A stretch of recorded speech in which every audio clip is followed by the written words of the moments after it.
Okay, we're back for talk number 2, and that is because we got lots of good positive reaction to the videos I put up with that the matriarch, as we're calling her, is doing with her 8 dogs and also with her 8-year-old dog. And this is basically doing things that other people that are millionaire dog trainers, let's not lie, cannot do. Although they're making $1 million a year or more, they can't do these things, although they tell you that they're great trainers and that they can accomplish so much, but they can't do it. And a lot of people will run away, like they run away from me also, because they can't do what she's done. They will not work with 8 dogs at the same time ever. And they certainly won't work with 8 dogs that are different types of dogs that all have neglected, abused backgrounds or tortured or abandoned. All these things, psychologically, physically, emotionally distressed dogs. And this is what is needed, is the ability to work with these types of dogs. And so she's obviously done that. And also, she recently just pulled off, the videos up. Everyone should know at this point in time, good reactions so far, about emulating my quarter mile. And that is with her dog Peaches, who's 8 years old, and she's doing a downstay and then a recall from that distance, and jumps into the car at the end, which is a good. I like that. That's a cool thing too. And so, people, these are facts. Like you can't argue. You can't argue with results. And too many people want to just babble and do ideologies and all that. But what we're going to talk about today is something that a lot of people say, how is it possible? How is it possible that I can do the things that I can do? How is it possible that she can do the things that she can do? Like, who is she? Where is she? Well, she's in Hawaii. That's a pretty small population, really, of the people that are available in Hawaii. So if you want to get her sage advice, training on how to do things, you tune into our vidcast, but you also can do consults with her through the internet, like we're doing here. Different ways to do that, but I just want to put that out there because, take advantage of the resource, people. Take advantage of the resource. So anyway, what we're going to talk about today is how are we able to do certain things? Well, it goes back to what we would call the relationship with the dog. Very important. The bonding is what I call it. In fact, one of my websites is the deep dog bond method. And that is something that is crucial to establishing ability to do it. For example, she's going to tell you here, I'll turn it over to her in a minute, and explain some of the process. Now, again, people, what she does with a particular dog or what I do with a particular dog fits that dog. It doesn't fit every dog. It's like, again, one medicine does not cure all diseases. It would be good for one specific, say, malaria. It works for malaria. That's not going to work when you have another type of disease like yellow fever. It's not going to work for that. So you have to know. And that's the thing about training for such many decades, like we both have, is that we know which medication will work for this disease. Now, this is a problem that a lot of people have. They try to use panacea. Oh, this works. I'll use it everywhere. It doesn't work that way. It's one of the things that I've talked about. You have to know, to really be a great trainer, you have to know 6 or 7 different ways to be able to train a dog. But then you also have to be able to know how to read a dog. But this goes to the relationship level. So anyway, turning it over to you, Jean. What you want to explain to us a little bit about Peach's background? That's the dog. That's the 8-year-old dog that does the recall. I'll do my best not to drone on too long about this. It's very detailed and such, but essentially, I'll try to give you the short version if I can. I tend to talk way too much, so forgive me if I drone on. So let me know. Anyway, basically, I was in Kenya and I was coming home from, Kenya. I was in the Netherlands, and I had this overwhelming urgency that came over me that I needed to go to the Humane Society. Okay, so let's go a little bit further. So after 5 days of returning here to Hawaii, which was on a Wednesday, the urgency was just overwhelming. I've never experienced anything like this before, but I went ahead and I went to the Humane Society 5 minutes before it closed. I walked up and down the aisles to see all the kennels, and nothing in particular stood out. There was a little black and white dog, some kind of, it looked like some kind of Jack Russell and some other type of terrier mix, jumping all over the place, insane, crazy. All these dogs were barking, of course, stressed out. Being in a shelter is always very stressful for a dog.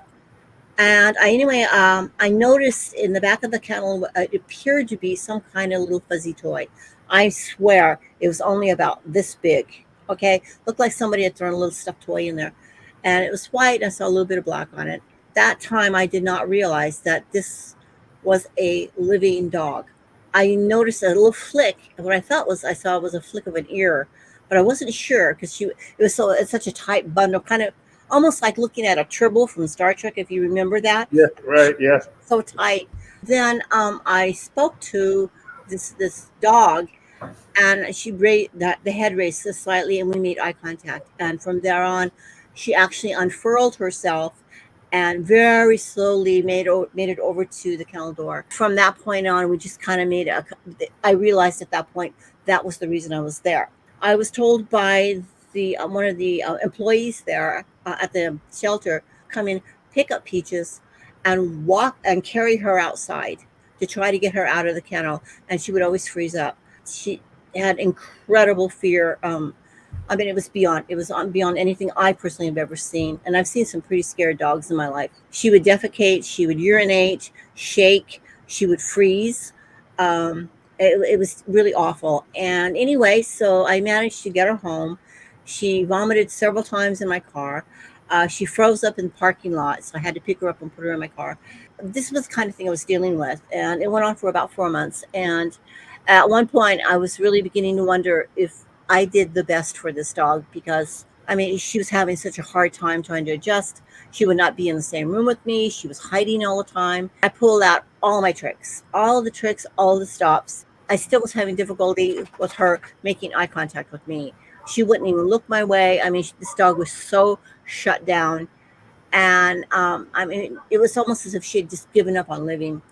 So anyway, as it turns out, about 4.5 months, I had got her in the car, and first time she did not vomit. Now it may not seem like a big deal, but this was major for her.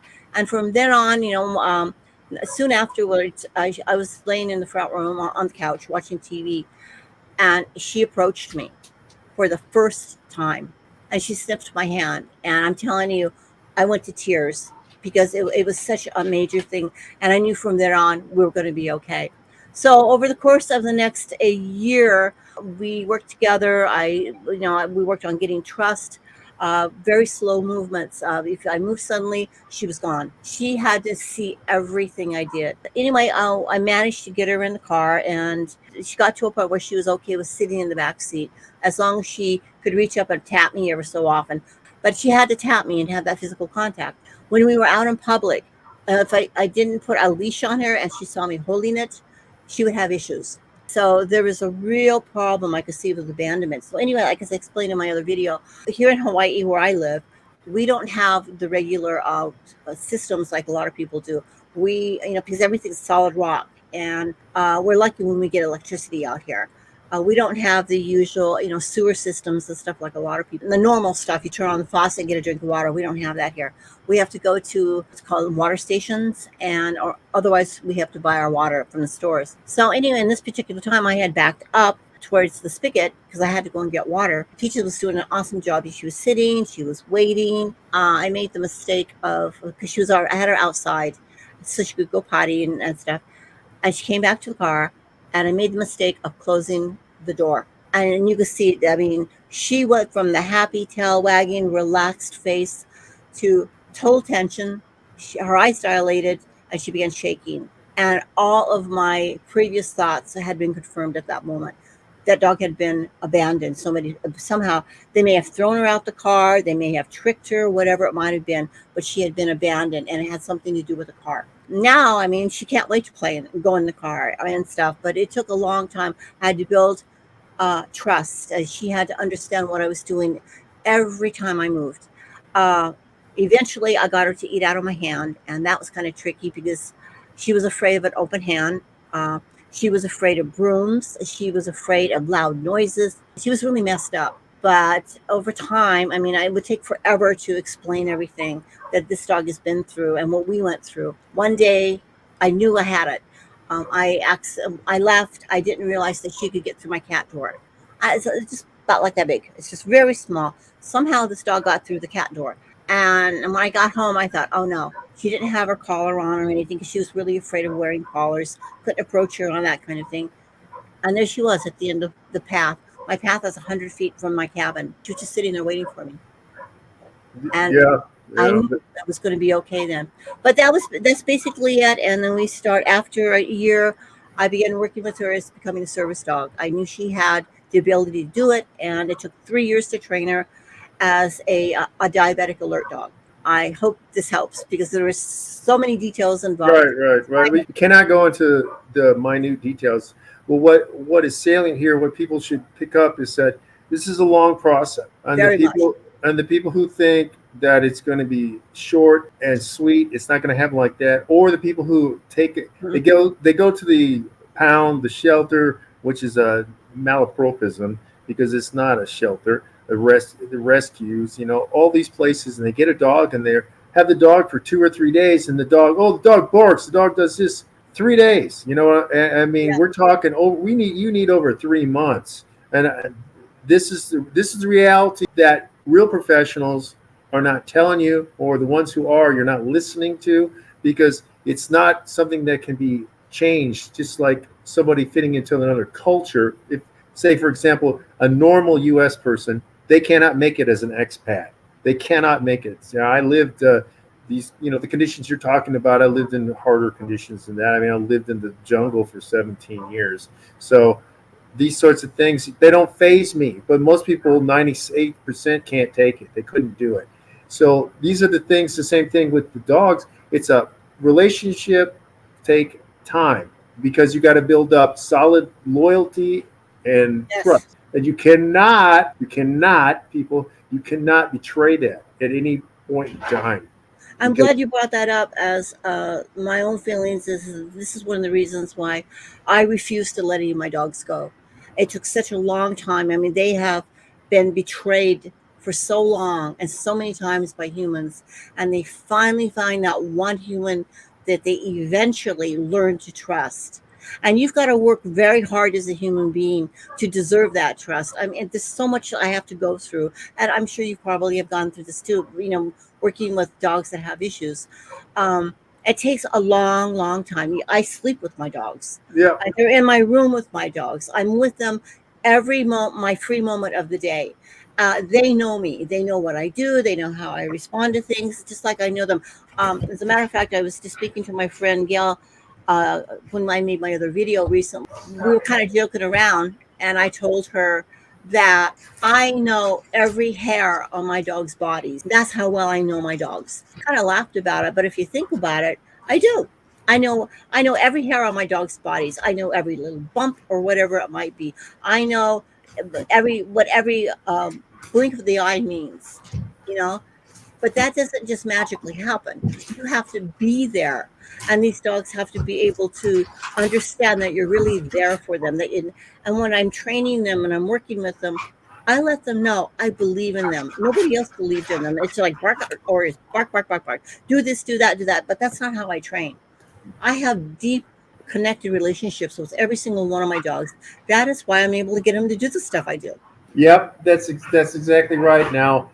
And that's the thing, people. If you're not willing to go to the depths that the both of us go to with the dogs, you're not going to get the results that we get. But if you want to learn those exact methods, you need to be apprenticed to someone. You have to be mentored by someone who knows what they're really doing, and there aren't that many people. It's something that Robert Weatherwax and I talk about quite a bit, and so that's why I'm saying that take advantage of John will here or me and Robert also, because you're not going to find people with this many decades of dog knowledge out there, and it takes someone who really is not just doing it to make money, which a lot of nowadays, we've talked about this in our last video cast about how the proliferation of people since the suburban urban big craze of pet dog ownership and training in the mid 90s started. These people are in it for money. They don't know anything. Plus, I'm sure, Sean, you get a kick out of this one when people, you'll hear these people saying, "Oh, I've been training dogs a long time. I started in 2014." Oh, yeah, I know. And sometimes I say, "Oh, so you started to really? You were basically in diapers by comparison of what I do, right?" Yeah. Well, they, Sometimes it depends on the person, because yeah, some but of them come across so yeah, but I'm calm. like, sit down, Junior. You know what I mean? Sit Yeah. down. You don't know anything. I'm going. We're talking decades of training and seeing things come and different types of methods become popular and then not become popular. This sort of thing, like the group Hmm. classes, used to be very popular when you and I both started, as far as learning obedience stuff.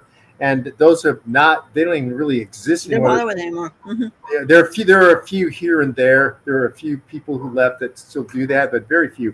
But what I'm saying is, look, Junior, sit down, because how much you know is nothing compared to Oh, I've been training a long time. It's like it does. You don't know anything. You don't know. Like Robert and I said in one of our vidcasts, we will not recommend anybody who has less than 20 years. 20 years, people. 20 years. I agree totally with that. And with that many years, you've seen things come and go. Hopefully, you figured out what actually works and how to go about truly approaching it. May I share a quick story with you? I hope it's quick. I went over to one of our hardware stores, and there was a lady there, and I had my guys with me, and they happened to have their e-collars on because we had been in a really large open area, and mainly I just use the collars to let the dogs know what they're going a little too far. I think 3,000 feet's far enough, especially when you're close to a highway or a freeway. Yeah. Okay, so this is about their safety and being able to get them to come home. Get back to me when I need it. So anyway, here we are. This woman comes out, and Peaches was there, and she stuck her head out the window, and this woman was aghast. "I thought you're a dog trainer and you torture your dogs." I'm like, "No, I've been training for a long time." She says, "Well, I'm a dog trainer and I would never use anything like that on my dog." And then I said, "So what kind of dog training do you do?" "Well, I use treats." And I did everything I could except I was so close to busting out laughing at her. All right. And I said, "So you do?" And she says, like, "Yeah, I use positive only training." I said, "Oh, okay. Do you mind if I show you something?" And she says, "Well, all right." Because she had this really type of attitude, right? I brought all the guys out. I had everybody do a sit stay. I walked to the end of the parking lot, and I called them. And everybody, as you know, did exactly what they were supposed to do. They did turn, they all healed, told them to wait again. I walked a little ways, told them to come, wait again. And then I said, "Dogs, go car." Everybody went into it. And she stood there with her mouth hanging open on the ground. She says, "But you didn't give them any treats. My dogs are trained, but you didn't give them any treats." And that's what she kept saying over and over and over again. And I said, "Ma'am, you really need to learn how to train dogs, because giving them treats 24/7 is not the way you train. You have no relationship with the dog you're working with." This goes to the fact that you have to know different ways, and there's different stages. There's different stages along the thing, along the path. One of the things that we try to do is we try to cut people off from getting into these ideological, pointless argu- Absolutely. arguments, because like I said, we've had a saying. It's from one of my other businesses, actually, one of my other Hey, baby. pursuits, one of the other things that I do.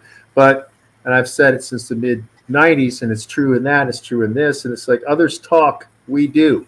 They're talking, and I think this is a good segue. Says I think that we should address something that is prevalent. It is that the people who are trying to detract from what you do or from what I do, the people who want to naysay what we do or naysay our results, or basically just dismiss them. They won't talk about them because they can't compete. They can't compete with them. They I can't. agree. They can't do it. So, I'm going to throw names out because these are the people who have been irritating people to me. So I'm going to say it. Plus, they also shadow ban because they're passive aggressive and they want to remain in control. And of course, one of the biggest ones of that is that Taylor the Failure Wilkowski. who is banned me, refuses to take the the Jedi DOg Master challenge because she can't do it. She doesn't train any dogs. She just makes comments. And there's Dale the Fail McCluskey, who's also shadow banned me, who can't do anything because he wants to babble. And then there is Robert Slow Catch Up. It's like slow to catch up Hines, who is a delusional nutcase. I have been told that he had a brain tumor from somebody, and I think that maybe that's what the cause is. But this guy is just—he doesn't understand anything. He posts nothing. He of him doing results. His big claim to fame is he can walk a dog.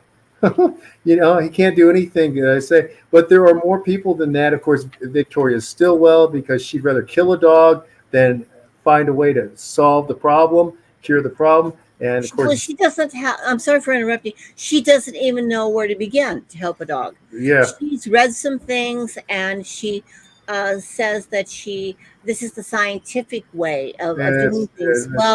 It's not.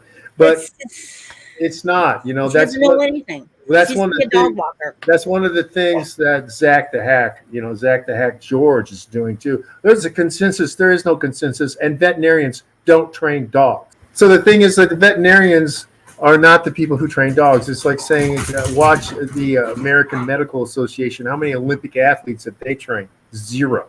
It's the same thing. It's not their expertise. It's not their area of doing anything. They don't do anything. So there's no reason to listen to this. And it's not all. It's the thing. So we're dealing with these people who are unable to actually do performance. And dog training is about results. It's not about talking. So this is one of the things that we want to bring out and address. So, Jean, do you have anything you want to say about these this particular specific people, or about the overall that these people who are just babbling about stuff, but they never show you anything that they've accomplished with actual dogs? I personally have a problem when veterinarians step in and start telling people. Cellini, I think is his name. He's one of the vets. He's a neurologist. He's been making a lot of comments lately regarding dog trainers who use balance training. I personally find it appalling because I don't tell him how to practice medicine. He's not a dog trainer. Why are these people stepping in and telling us as trainers that know what the heck we're doing, telling us how to do our jobs? We don't tell them how to practice vet medicine, do we? Totally different field. Well, we're behaviorists. Just because you're a behaviorist doesn't mean that you really know what you're doing. As you would say, where are the results? Some people are really good at it, don't get me wrong, but the bandage doesn't fit every wound. And there's so many different techniques. There's so many different ways of working with even a single dog. And you have to be able to read the dog. You have to understand the dog. And so many people don't. The way these people are talking is like one size fits all, and it doesn't work. No, absolutely, that's correct. And there is a progression, there is a process, and the process is particular to each specific dog, actually, and it's something that is not global. It's not universal. There are some there's some universal things you can look for, universal ideas and strategies, but the tactics are individual. So that's something that takes time. That's one of the things that we were talking about, is that the fact that it's about the relationship, people, and this is something that takes time. You didn't give me cooking directions. But no, we didn't. But what we did do is we're telling you the ingredients. We're telling you the ingredients, and okay, now you might have the flour and the eggs and the milk and whatever have you, but it's the order that we place them in.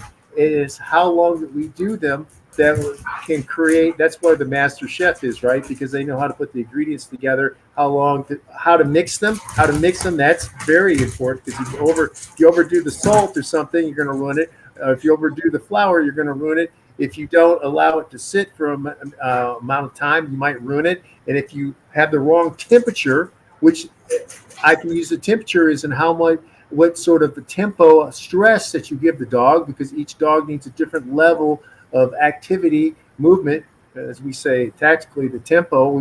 How we're going to do that. If we need to bring it down or bring it up. Those sorts of things are very particular, and how you do it and how long you do it, that gets the result. Bake the cake, as it were. Here's a thought. Forgive my interruption. Here's a thought. You have the same ingredients, for example, to make biscuits, as you do to make pancakes, and those are the same ingredients that you use to make waffles. You have different amounts, not much. There are some variations within it, and as you said, how long you mix it, uh, how much milk you add to it. If you add X amount of milk, you've got biscuits. You add a little more milk, you've got pancakes. If you add a little more oil, you've got waffles. It's all the same ingredients, but it's how you measure them, how you apply them, how long you're baking them, what kind of tools you're using. There's a big difference between a flat baking pan for the biscuits, or a pancake griddle for the pancakes, or a waffle griddle for the waffles. Those are different tools. This is something I want to hit on because you kind of went into it a little bit there. And people talk about tools. There's we have one decrier, one incredible idiot who's like, take away the tools. Oh, build a house. Take away the tools. Can't build a house. The smarter primates use tools. That's one of the things the Yerke Primate Center did many tests on. If you're a primatologist at all, and these people, again, they're not sinologists. Look it up, people. I put this on there, and they're not primatologists, they're not ethologists, they're not behavioral ecologists. And if you don't know those terms, then you don't know. They do not know how animals actually work. But they don't understand also how to change that shape and how to do it. And then they want to decry it. Well, you can't do this, you can't do that. No, these are things that we use, and this is just a red herring. It's a nonsensical thing to bring up. So if you hear anyone say, oh, you can't do it without tools, build a house without tools, asshole. You can't do it. Everything is a tool. Oh, I don't consider it a leash a tool because it doesn't fit their ideology. That's all it is. I'm glad you brought that up, because that's exactly what I said in one of my videos. When I was doing the video, I said, my voice is a tool. The way I touch my dog is a tool. My hands, the way I look at my dog is a tool. It's communication. That's all it is. It's communication. A leash is a tool. We have a dozen different collars out there. It's all a tool. We could go on a long time about this. I just want to touch on these topics because they're interrelated. Everything is interrelated. There's a nexus to all these things. You really can't separate one thing from the other. We can't separate the relationship from the tools, and you can't separate the tools from the relationship, and you can't separate training from having a bond with the dog. And by bonding, there are people who say, I spent 2 days with the dog. You have no bond with the dog. I don't care what you do. The dog has no idea who you are in 2 days. No. Zero. I don't think so. No. People, it's all about this. And you have to pay your dues. You have to pay your dues for the learning. You have to pay your dues to the apprenticeship or the mentorship. But you see what's possible. And that's one of the things I wanted to say was I am glad that you saw what I did with my quarter mile, because I loved it. I loved it. I've got to say, as I said in my video, CHristophe, you are the bomb. I mean, you truly are the master dog trainer. And if anyone walks in and says you don't know what you're talking about, they're full of it, because you know what you're doing. You know the steps. You know exactly what you're doing. And so when I watch you on your videos, I've been doing this a long time, but you know what? I learned from some of the stuff that you do. Hey, I should have tried that. I didn't think about that. So that's how that's done. Zach and all these other people, they're so involved with themselves. They're so sure about themselves, and they don't know crap. They really don't know crap. But I mean, I get to watch you, and I love the fact that you are, putting up these videos, and it's like, oh, you know what? I know how he did that, but there's a little twist that I could try. That's what he did there. Let me try it, and it works. It works. Yeah. Well, the point is that I put these things out as motivation and inspiration for people, and I thought it would be a call to arms, as it were. Like, okay, hey, I'll do that too. And so many people, of course, the victim mentality that we have nowadays, everyone acted because they don't have the skill or the ability. Instead of admitting it and saying, hey, you're much better than I am, or hey, can I learn from you? No, that's not important. I don't need to do that. I'm a pet dog trainer. So you want to go to the worst doctor. If you need a doctor, you're going to go to the worst doctor. You should be learning. But what I'm glad to see is that it was motivation, inspiration for you to do the quarter mile. Now, of course, I can do my super dog, and I have gone much further than a quarter mile. But one of the things I want to tell people, if they try to do this, of course, it has to be a measured distance, but to be certain that it's safe and secure where you're doing it. Now, that's one of the problems I have. I can easily, at the place that I was at, if you see my zombie highway, I saw it. Yeah, that I can easily do over a half mile there, but I don't have people because I need people to make sure that nobody suddenly appears there or other animals suddenly appear there, because I don't want anybody messing with my dog at all on while he's there. And so this is one of the things, and I have not been able to get reliable people. You probably have the same problem. Oh yeah. Reliable people to help. I've said, hey, I thought I had a drone pilot who was going to film at a different location. They fell through. So the same thing, we don't have the Zak the Hack's budget and a crew of people. Now, if I had a crew of people, I can do some incredible things you would not believe. That's why I always film everything that the proof is there. The proof that both of us are doing is there on video. We don't talk about things theoretically. We show you what we can do. But mainly what I've been trying to do is inspiration for people. Now, the same thing happened when they see a 120-pound American Bulldog switch limp. Amazing. The trick dog trainers got upset. Whoa, what about a horse? No, what about a dog over 100 We're pounds? talking about a dog. Yeah, they A can't whole do different animal. They can't do it. The thing is, instead of admit that they cannot do it, and they're only using border collies and stuff, easy dogs, right? Instead of admit that, hey, I'm just way better than they are, they can't do it. Oh, I'm like, well, how do I do that? Now, people who are interested, I do have courses that right now I don't have them up like Robert Cabral does, but you can contact me. I do have, if you want to learn how to do the long distance sit stay and also the recall, I have that, but also the switch limp for dogs that are that big, because nobody knows the technique, and you can try all you want to use the techniques that people have put out on YouTube, like Kiko Pup and some other people, and she's good with border collies, but she can't do it with an American Bulldog at 120 pounds. So anyway, I'm going to say that because it proves our ability. It proves that you can move eight. You have 8 dogs. You'll never see Zak the Hack with 8 dogs. You won't see Joel the Wreckman Beckman with 8 dogs. But you'll see them raking in the money. And of course, you won't see McCluskey with 8 dogs. And that's something I want to pull out. But those people, the ones that I mentioned that we called out, how many dogs do those people have? They don't care about how many dogs do they have, because you and I both have saved a lot of dogs. We have a lot of dogs. You got 8 dogs. I've got more than 8. How many dogs do they have? They have 4 or 5 at all? Personal dogs? Do they live with them? And that's another next thing. Are they in the? I like the fact that you brought that up, because there is a difference, and you probably will agree with me on this. You can look at a dog, as I can, and I can tell where that dog is housed. Is it housed outside? Is it housed in the house? Does the dog is it separate from the humans? Where does that dog sleep? Where does it live? You can look at my dogs and instantly, my dogs live indoors with me. They have personal contact with me all the time. There's just I can't really describe it. Perhaps you have better, I know. a better description, but you can tell they have this longing in their eyes, and they tend to be extremely clingy whenever I meet dogs that are forced to be separate, tied out on leashes all the time. You can Yes. see that a lot around here. Dogs who are just miserable. They're in dog houses and stuff. Nobody pays attention to them, and they're basically living their lives. And Yeah. I personally find that really appalling. Or people who are working all the time, and they don't have time to be with their dog. They're tired. They come home and they say, "I don't want to walk you. I don't want to pay attention to you. Go away, dog. Leave me alone."